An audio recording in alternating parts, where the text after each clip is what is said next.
하나님은 살아계십니다. 사랑합니다. 축복합니다.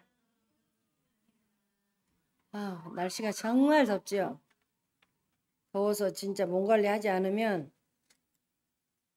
쓰러지기 일보 직전일 것 같아요. 그래서 물을 많이 드시고 조금 건강에 신경을 썼으면 좋겠습니다. 그래서 미국에 계신 박 집사님이 지금 여기는 아침입니다. 그래 밤 11시가 됐나 언젠가. 그래서 우리 또 성도가 그래서 출타 중이라 또 기도하고 잘 여행하고 오셔서 건강만 오셨다고 그래서 제가 요즘 이제 가별로 좀 검사를 받으면서 약간 이렇게 신호등을 기분이 좋아서 심장 이상이 없다고 해서 기분이 좋아서 걸어왔더니 더위를 먹었나 어저께 얼마나 고생을 했는지 체한 것도 아니고 막 더부룩하니 토할 것도 같고 더위 먹으면 그런데요. 그러니까 여러분 그건 소화제 갖고 될 문제가 아니야. 틀어 오르고 각별히 조심하시기 바랍니다. 음식도 꼭 끓여서 잡수고 덥다고 막 너무 시원한 것 많이 잡수다 보면 또 탈이 나니까 조심하셨으면 좋겠습니다. 그리고 오늘 또 이렇게 보면 우리가 믿음이 이겨야만이 믿음으로 승리할 수 있는 것을 봅니다. 우리가 우리를 승리하게 하는 것이 믿음이다. 지금도 우리는 많은 일을 만나는 거예요. 얼마나 많이 만났는지 몰라요.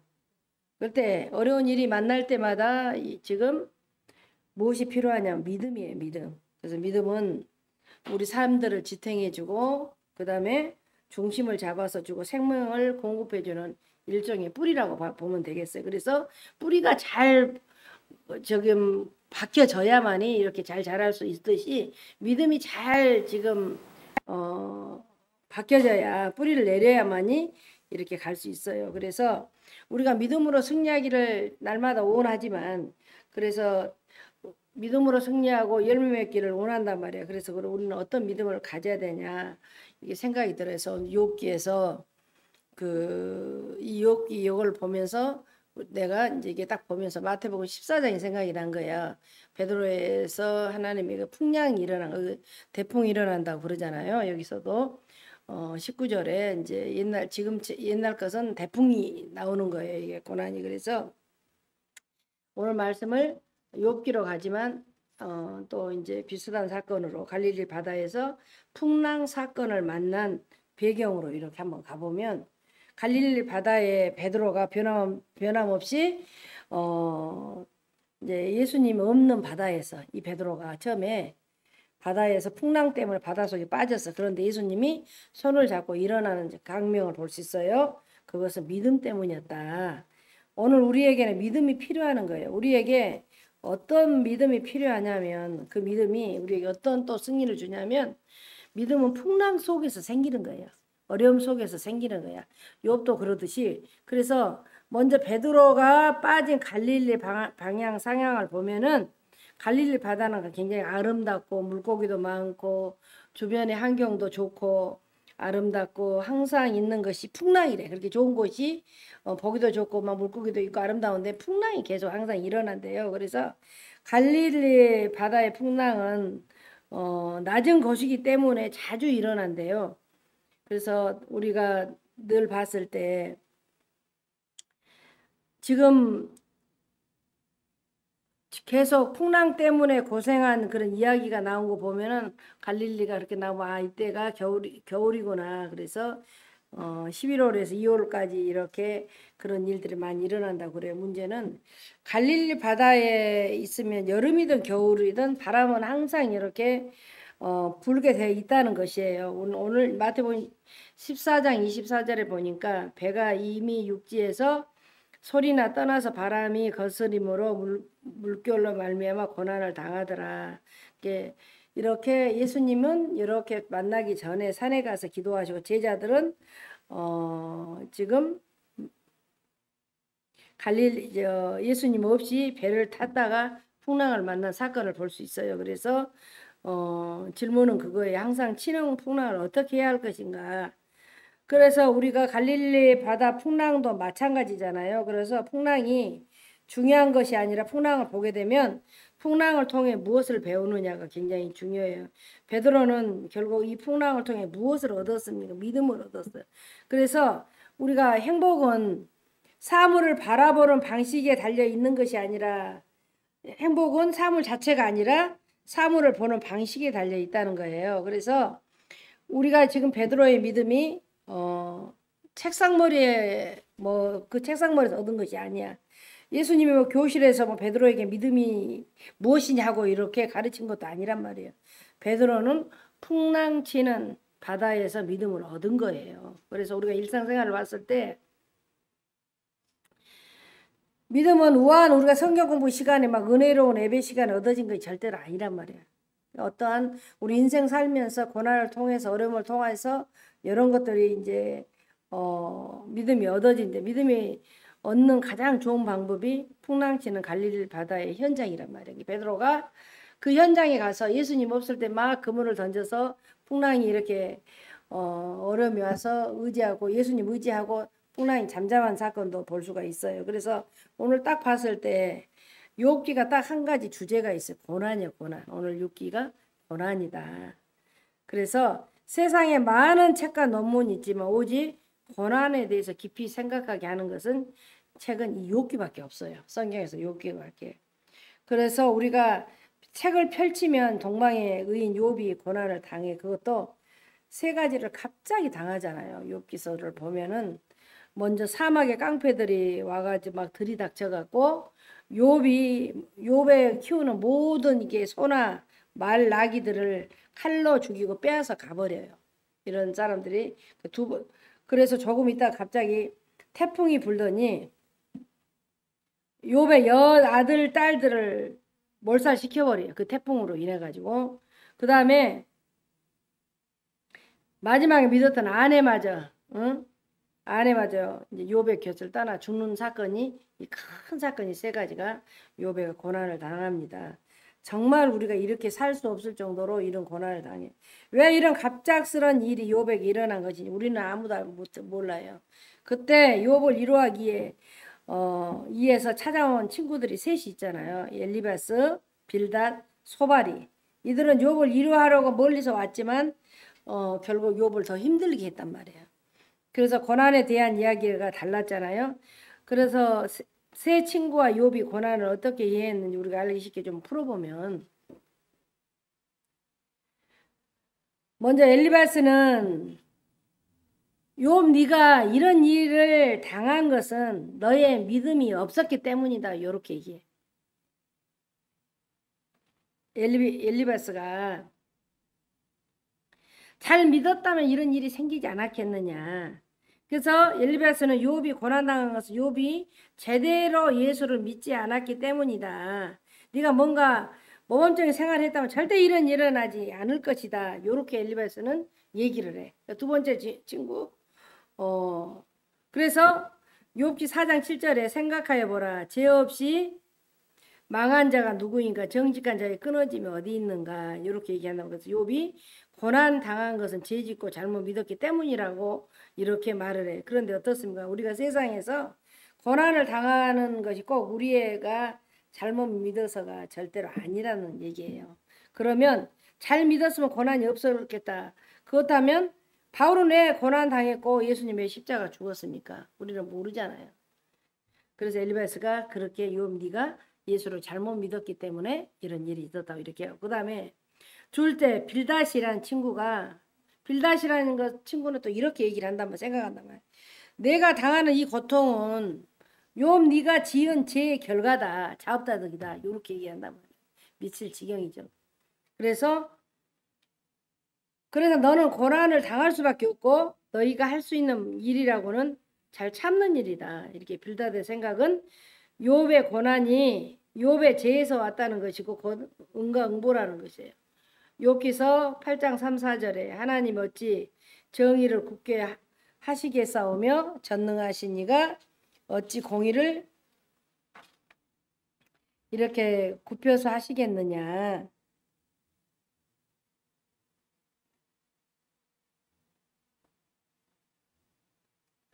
내 자녀들이 주께 죄를 지었으므로 주께서 그를 그 죄에 버려 두셨사오니.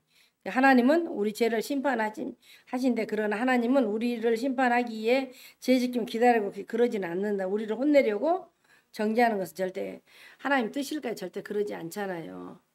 그래서 먼저 엘리바스가 네가 이렇게 당한 것은 네가 예수를 잘못 믿었기 때문에 이런 일들이 일어난다. 빌닷은 네가 너의 모든 고난은 죄에서 왔다 이렇게 얘기하고, 세 번째 소발이라는 친구는 네가 예수를 잘 믿으면 복도 받는데 내가 그렇지 못한 것이 분명 너에게 문제가 있기 때문에 때문이다. 고난은 복이 아니다.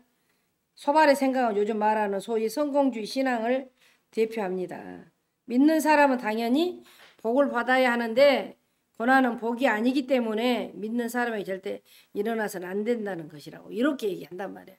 그러나 성경은 욥기서 20장 4, 5절에 한번 보면 너희가 알지 못하느냐 이로부터 사람이 이 세상에 생긴 때부터 악인이 이긴다는 자랑도 잠시요 경건하지 못한 자의 즐거움도 잠깐이니라.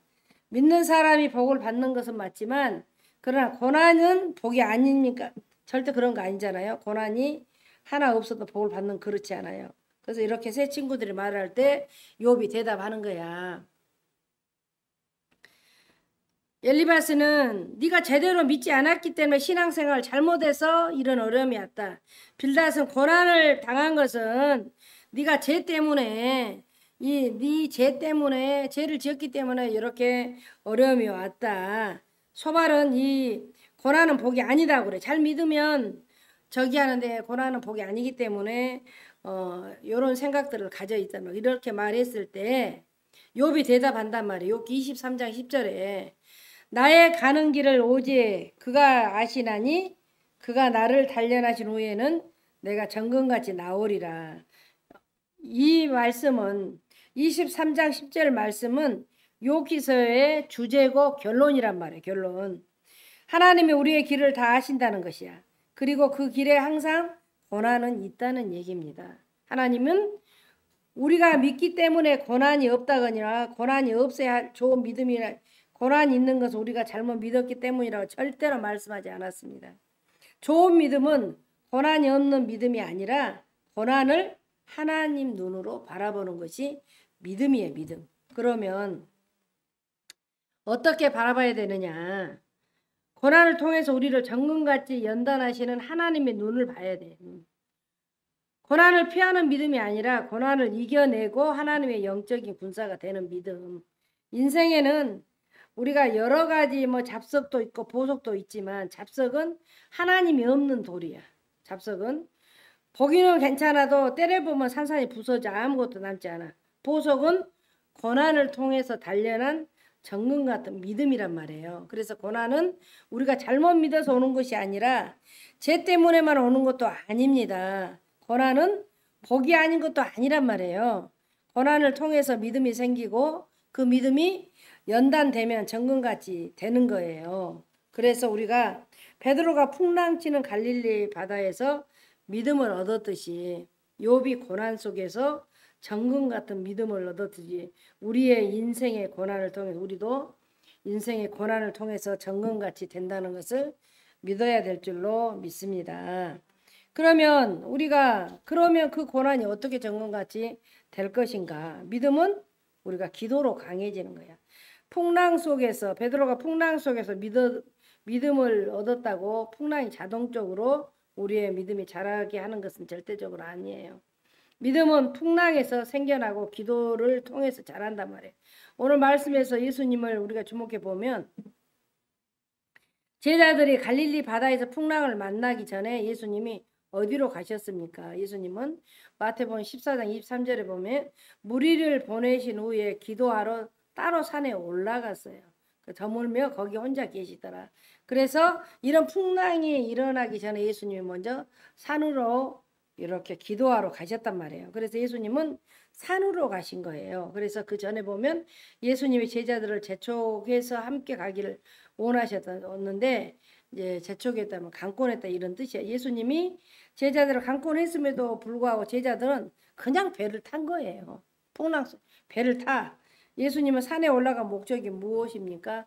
기도입니다. 기도. 그래서 기도하러 따로 산에 올라가신 이것을 이해하는 것이 중요하고, 이때는 아직 제자들이 바다에서 배를 타기 전에 예수님은 먼저 산으로 가서 기도한단 말이에요. 그래서 배를 타기 전에는 문제가 없었잖아요. 아직은 아무 문제가 없었을 때, 갈릴리 바다가 겨울처럼 아름답고 물고기가 있고 그림처럼 평온할 때 예수님은 산에 기도하러 올라가신 거예요. 그런데 우리는 항상 놓치는 것이 이것이에요. 우리는 기도 문제를 해결의 수단으로만 여기는 거예요. 문제가 일어날 때만 기도한단 말이에요.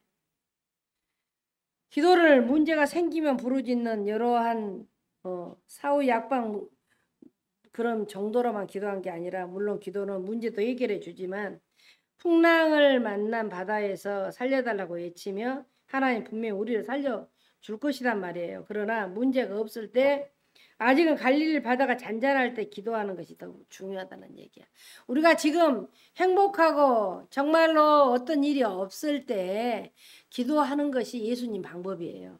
그래서 언제나 우리가 그렇게 해도 말을, 어떤 얘기를 잘 안 들으니까 굉장히 어려움을 더 기도해야 된다.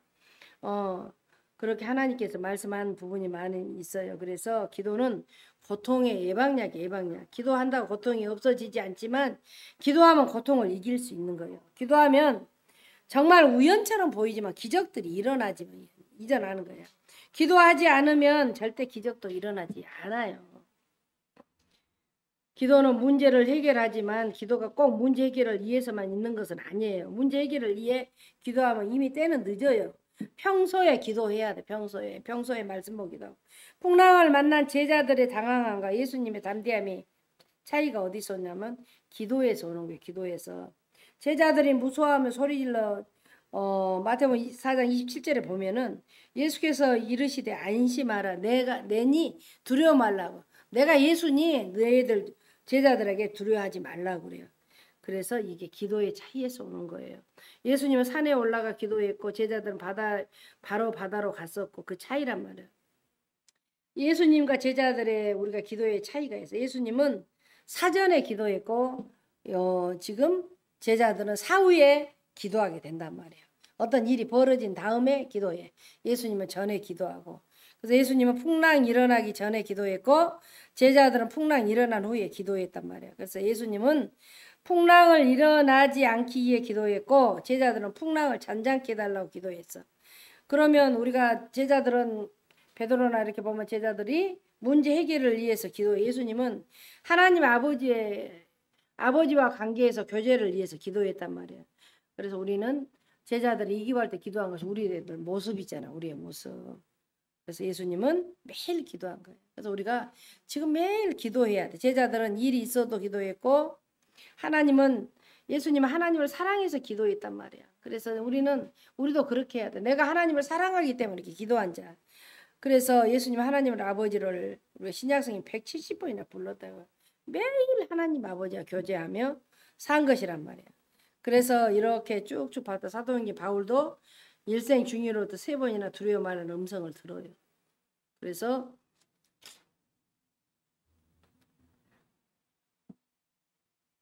세 번에 그렇게 고통을 당할 때 두려워 말라. 하나는 바울이 심하게 고통당할 때 하나님 음성을 두려워하지 말라 하고, 또 바울이 기도할 때 들어요. 그래서 바울이 고통당할 때 고린도 교회가 교회 문제고 여러 가지 막 거기에 다 있는데, 그때 하나님 음성을 들었습니다. 절대 두려워하지 말라는 그런 음성을 듣고 고린도에서 결국 바울은 승리하는 사건을 볼 수 있습니다. 그래서 밤에 바울이 기도할 때 하나님이 도우셨기 때문에 늘 이렇게 봤을 때 승리하는 그런 때에 밤에 기도했기 때문에, 마지막에 보면은 사도행전 27장에서 제수들과 함께 배 타고 노마로 갈 때 굉장히 찰흙같은 풍랑들이 일어나기 시작합니다. 하나님 음성이 들립니다. 내가 속한 바 곧 내가 섬기는 하나님의 사자가 어젯밤에 내 곁에 서서 말하되, 내 곁에 서서 말이 이렇게 고난 가운데 기도할 때 하나님이 도와주신다, 이 뜻이란 말이에요. 그래서 기도는 늘 우리가 그렇게 하잖아요. 한 손으로 세상을 향해서 내밀고 한 손으로는 하나님을 붙잡는 거. 그래서 하나님을 붙잡는 거예요. 기도는 하나님의 이제 우리가 한 손에 내 소원을 붙잡는 거예요. 하나님을 붙잡는 거.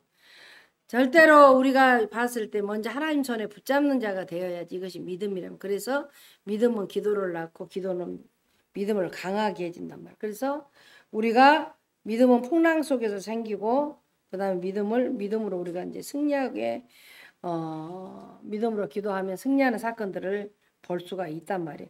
풍랑에서 믿음이 생긴 베드로가 기도를 통해 믿음이 강해졌단 말이에요. 결국 그 믿음이 베드로를 승리하게 만든 거야.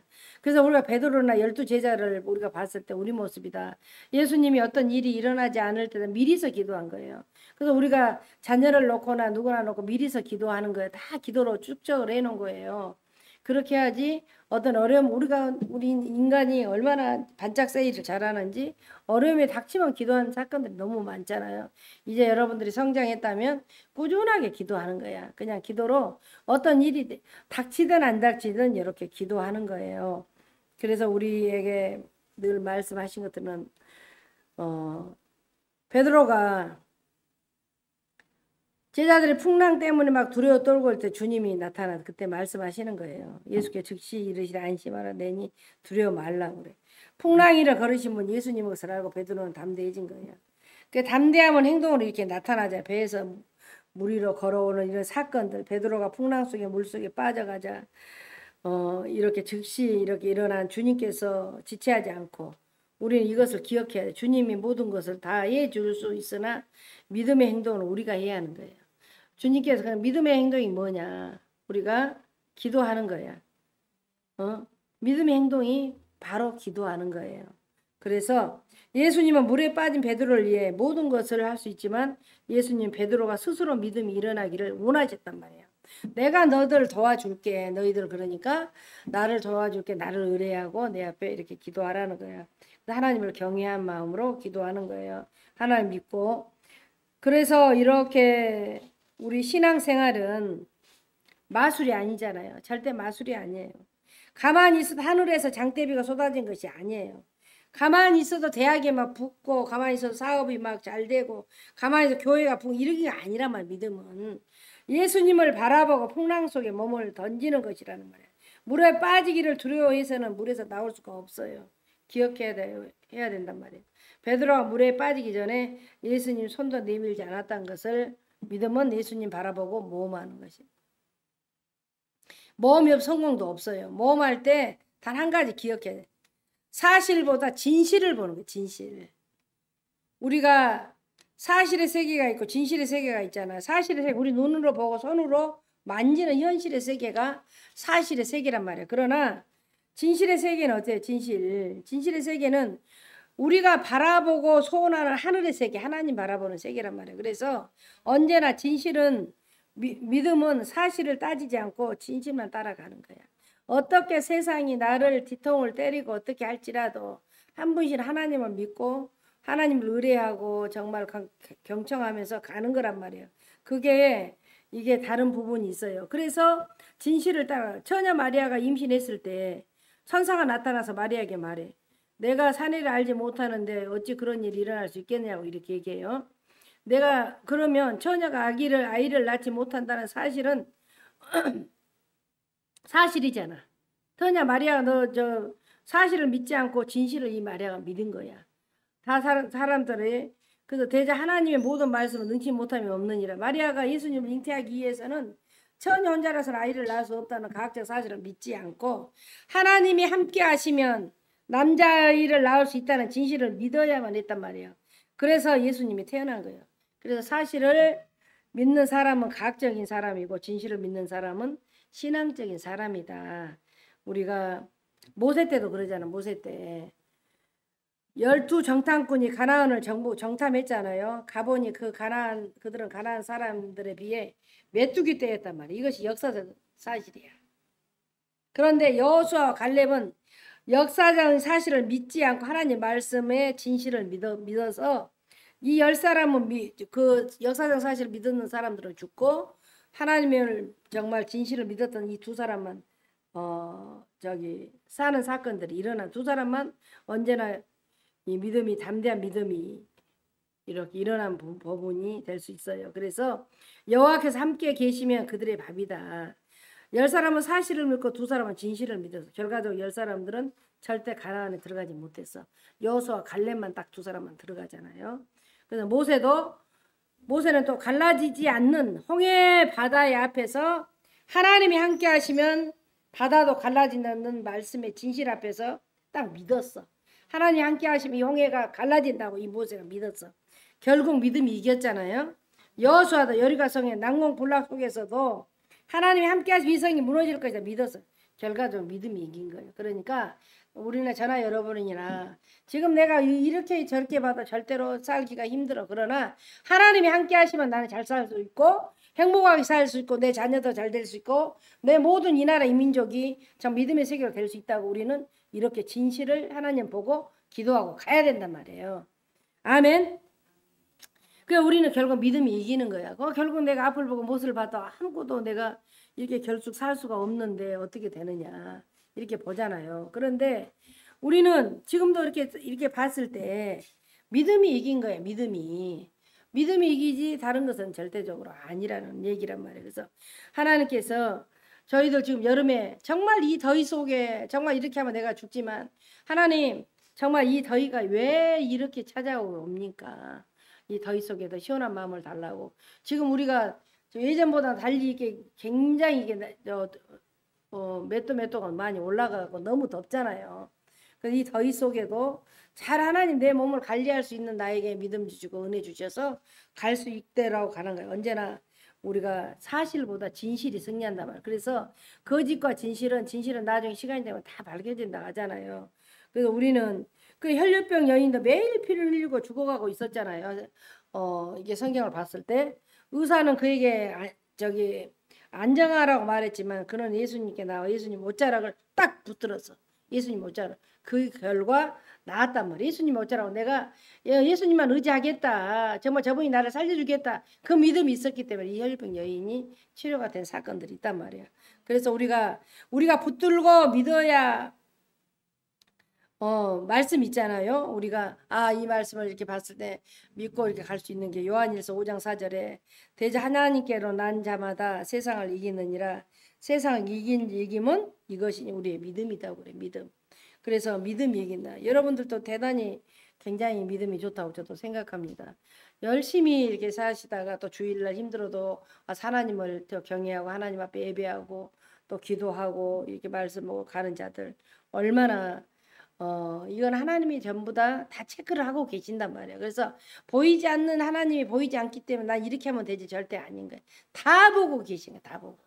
그래서 우리가 예전에 이런 훌륭하게 되는 목회자들 보세요. 전부 다 초대의 부모들이 그 정도로 심고 너무너무 권한을 순교할 정도로 되는 그런 믿음을 가졌기 때문에 배후에 기도가 있고 모든 것들이 심겨져 있기 때문에 이렇게 크게 사용한 사건들이 많이 있어. 그걸 안 한 분도 있지만 정말 하나님께서 우리에게도 여러분 믿음을 가지십시다. 어떠한 어려움에 이것처럼 난관에 서 있을지라도 하나님은 나는 정말로 잘되게 해주실 거야. 나는 행복하게 만들어 주실 거야. 나는 복되게 하실 거야. 이렇게 긍정적으로 그 믿음을 가지고 결국 믿음이 승리하게 된 거예요. 우리가 예수님으로 말미암는 믿음. 주님으로 내가 그렇게 생각한 게 아니라 하나님 나는 분명히 잘 살게 나를 행복하게 정말 나는 복받게 물질도 많이 채우시고 건강도 채워주시고 하나님이 하실 것을 믿습니다 하고 우리가 계속 그것을 기도하는 거예요. 그래서 우리가 정택이 그 상담에 유명하신 분이 그 어떤 얘기를 하신 거 보면은 그분이 잘할 때 하나님 나는 사범학교면 사범 고등학교만 들어가게 해주십시오. 예수님이 기도했으면 아멘 하고 딱 나온대. 새벽기도 3년 동안 하면서 나온대. 그러니까 다른 사람이 봐서 이 건방진 놈이 어떻게 목사님 설교를 한다고 그것만 기도하고 하더니 사범 고등학교를 떨어진 것이 자기 일생의 큰 축복이었다. 그래가지고 그것을 떨어지고 나니까 목포고등학교를 가셨다고 그래. 고등학교를 가가지고 또 대학에 의사가 되기를 기도했는데 의사가 안 돼가지고 떨어진 것이 복이었다는 이런 사건들이 나는데 하나님이 절대 기도를 저버리지 않더라는 얘기예요. 그래서 우리가 그때 내 기도를 안 들으신 것 같지만 왜 그 기도를 안 들으셨겠어요? 다 그건 기억하고 계시는데 그게 안 된 것이 아니라 저 잘되게 만들기 위해서 그렇게 했더라고. 이런 고백들이 있어요. 저도 여러한 어려움이 없어갖고 어떻게 사람이 되겠습니까? 어려움을 통해서 지금은 어떤 사람의 목소리만 들어도 아, 이 사람 이러구나 이런 감지가 올 정도로 의사들도 그러잖아. 저 사람 얘기를 듣고 이렇게 아픕니다. 거기가 이상이 있을 것 같은데 혹시나 모르는 게 저기 잘못 진단이 나올까 봐 확실하게 보기 위해서 하고 하나님이 아니니까 사람이기 때문에 다 낫는다고 100% 얘기하지 않잖아요. 미수짐을 남기잖아. 하나님은 너 치료할 수 있어. 응답 받으면 응답 받은 사람 그렇게 하지만 그러듯이 우리는 그 사람이 이렇게 얘기를 하면 상담이 뭐냐면 이렇게 하면 이렇게 합니다. 의사들이 그 사람의 상대 환자를 얘기를 듣고 어느 정도 90%는 안단 말이에요. 그러나 10%에 이렇게 진단 청진기를 대고 수술을 해보고 이렇게 해서 그 사람은 얘기를 다 해줄 수 있지만 항상 10%나 0.1%는 미지수를 남기는 거예요. 왜냐하면 다 물고 또 늘어지니까. 하나님 것은 우리가 영적 부분도 그런 거예요. 예언을 하거나 어떤 얘기도 있었으면 거의 어떤 얘기나 그 음성만 들어도 지금 이 상태구나 다 알아. 그렇지만 알면 뭐 할 거야. 이게 열매가 그 사람에 나와야 돼. 우리가 수저로 떠먹은 거지 말고 이제 스스로 떠먹고 기도하라는 거야. 그래서 늘 제가 기도를 굉장히 강조하잖아요. 기도를. 말씀 보고 기도하십시오. 기도하다 보면은 은혜가 차고 넘치면 이제 진리 말씀을 보게 된단 말이에요. 그래서 이것이 사는 길이야. 지금은 정말 죽겠다. 하나님 나 죽을 것 같아요. 이렇게 기도하셔. 그럼 하나님이 그렇게 하다 보면 하나님께서 음성을 들려주신단 말이에요. 그래서 오늘 또 우리가 늘 지금 우리는 안 되는 것이 안 돼. 지금 잘 되어져 가고 있단 말이에요. 아멘. 잘 되어져 가고 있는 거예요. 지금 저도 지금 이렇게 목회 생활을 쭉 하면서 하나님 나를 만들어 주시구나. 너무 감사하다. 내가 가진 것을 다 가지고 누렸더라. 얼마나 교만했겠냐 이런 생각을 한 거야. 정말로 교만은 이제 패망의 선봉이라 하잖아요. 그래서 이러한 고난을 통해서 겸손을 배우게 한다. 늘 감사가 차고 넘치고 그래서 무더위 속에 제가 막 여기 교회에서 이렇게 쭉 있다 보니까 여러 가지 일들도 있고 다 여러 목사님들도 얘기도 듣고 갑자기 막 이렇게 하늘나라 가신 분도 있고 그래서 늘 갑자기 이렇게 기도하다가 이러면 늘 몸 관리는 내가 하는 거예요. 내가 하나님 앞에 나를 건강하게 해달라는 것은 기도하는 거야. 관리는 내가 하는 거야. 하나님 나 건강해 주십시오. 관리는 밥도 조절하고 뭐 굶지 말고 이렇게 하는